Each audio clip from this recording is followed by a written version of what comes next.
अहोई अष्टमी का व्रत दिवाली से पहले जो अट्ठा आती है उस दिन किया जाता है। ये व्रत माँ अपने बेटे के लिए करती है और इस दिन नहा धोकर और कहानी सुनती है माँ अष्टमी की। उसके बाद में गणेश जी की सुनती है। एक अंदर सौ पहला जब व्रत करें तो एक हांडी ली, हांडी का अंदर अनाज भर दी, बिन अनाज की भरी रखें। हांडी न भरने के बाद में हांडी के ऊपर एक बेस रखियो जा, जो बेस रखियो जब हांडी को नाश तो बामण ने दियो जा, और हांडी के ऊपर जो बेस रखें वो आपकी सासू ने दे दी। और अहोई अष्टमी माता की फ़ोटो सामने हुए और गणेश जी की भी पूजा हुई। कमाई प्रसाद भी चढ़े, फ्रूट चढ़े, बतासा चढ़े, नारियल भी हुए और एक अनाज कटोरी में अनाज भर के उनके ऊपर और दियो जगतो रहे। इस प्रकार एक ये अहोई अष्टमी की कहानी सुन ली, गणेश जी की सुन ली। फिर सूरज भगवान ने कलसी डाल के और शाम के और तारी उन्हें रख दे की, और उनके बाद में बढ़िया प्रसाद बना के और माता का भोग लगा के उनके बाद में खाई जा। तो ये बहुत ही बढ़िया हुआ है। एक माँ अपने बेटे के लिए करे या अपने बच्चा के लिए करे तो ये बहुत ही अष्टमी माता अहोई अष्टमी सबकी मनोकामना पूरी करे, तो ये जरूर करना चाहिए बच्चे की माँ। तो अब थे अहोई अष्टमी की कहानी और गणेश जी की कहानी सुनो। वह इस प्रकार है।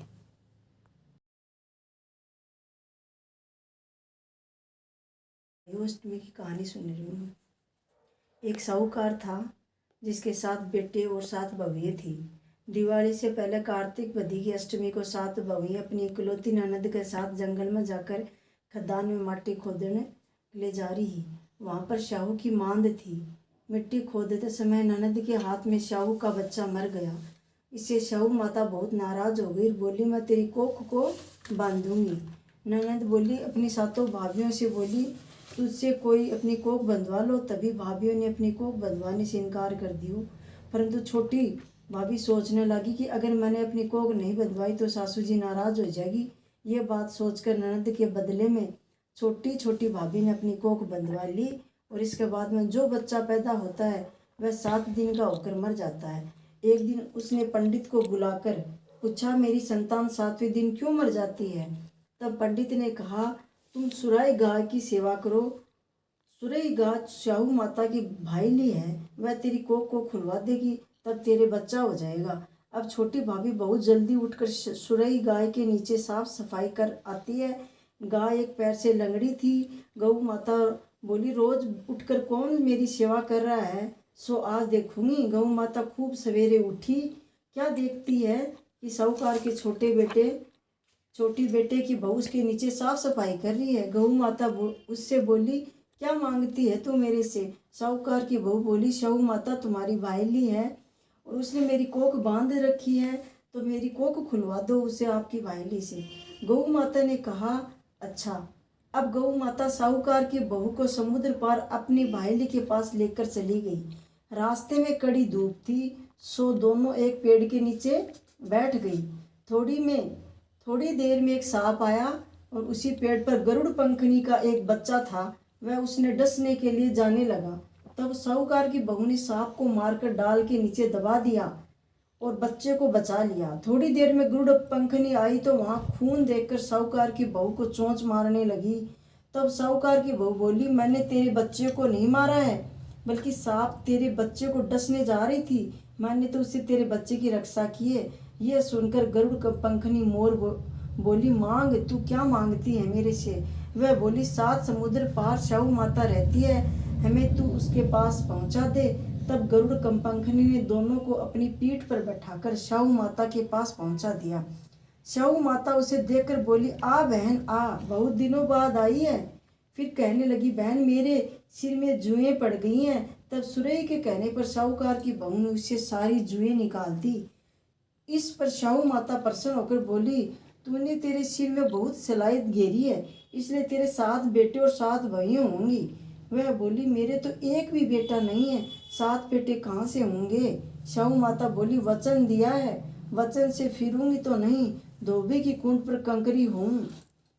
तब साहूकार की बहू बोली मेरी कोख तो तुम्हारे पास बंद पड़ी है। ये सुनकर शाहू माता बोली तूने मुझे ठग लिया, मैं तेरी कोख नहीं खोलूंगी।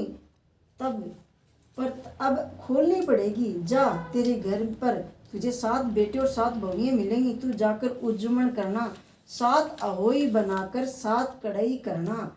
वह लौटकर घर आई तो देखा कि 7 बेटे 7 बहुएं बैठी हैं। वह खुश हो गई। उसने 7 अहोई बनाई, 7 उज्जमन किए और 7 कढ़ाई की।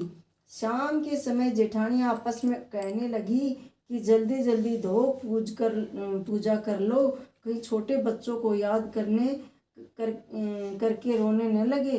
फिर उन्होंने अपने बच्चों से कहा, अपनी चाची के घर जाकर देखाओ कि वहाँ वह अभी तक रोई क्यों नहीं।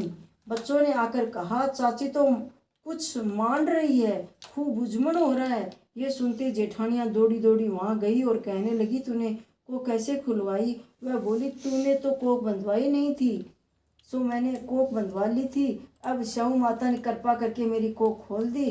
हे शाहू माता, जिस प्रकार साहूकार की बहू की कोक खोली, उसी प्रकार हमारी भी कोक खोल देना। एक कटोरी में गेहूं के दाने लेकर कहानी सुने। इस दिन मिट्टी के हाथ नहीं लगाना चाहिए। गणेश जी की कहानी। अहोई अष्टमी माता की कहानी सुनने के बाद में गणेश जी की कहानी भी सुने। एक बुढ़िया माई थी, वह रोज मिट्टी के गणेश जी की पूजा करती, रोज बनाए रोज गल जाए। सामने एक सेठ का मकान बन रहा था। वह बोली, भाई मेरे लिए पत्थर का गणेश बनवा दो। मिस्त्री बोले, जितनी देर में तेरा पत्थर का गणेश बनाएंगे उतनी देर में हम दीवार चिन लेंगे। बुढ़िया बोली, राम कहे तुम्हारी दीवार टेढ़ी हो जाए। अब उसकी दीवार टेढ़ी हो गई। शाम को सेठ आया तो उसने कहा, आज कुछ भी काम नहीं किया। वे कहने लगे, एक बुढ़िया आई थी, वह कह रही थी कि मेरे लिए पत्थर का गणेश बना दो, हमने मना कर दिया। उसने कहा, राम करे तुम्हारी दीवार टेढ़ी हो जाए। सेठ ने बुढ़िया को बुलाया और कहा, हम तेरे लिए सोने का गणेश बनवा देंगे, तू हमारी दीवार सीधी कर दे। सेठ ने बुढ़िया के लिए सोने का गणेश बनवा दिया। सेठ की दीवार सीधी हो गई। हे गणेश जी महाराज, जैसे सेठ की दीवार को सीधी की वैसे सबकी करना। हे गणेश जी महाराज, सबकी इच्छा पूरी करिए।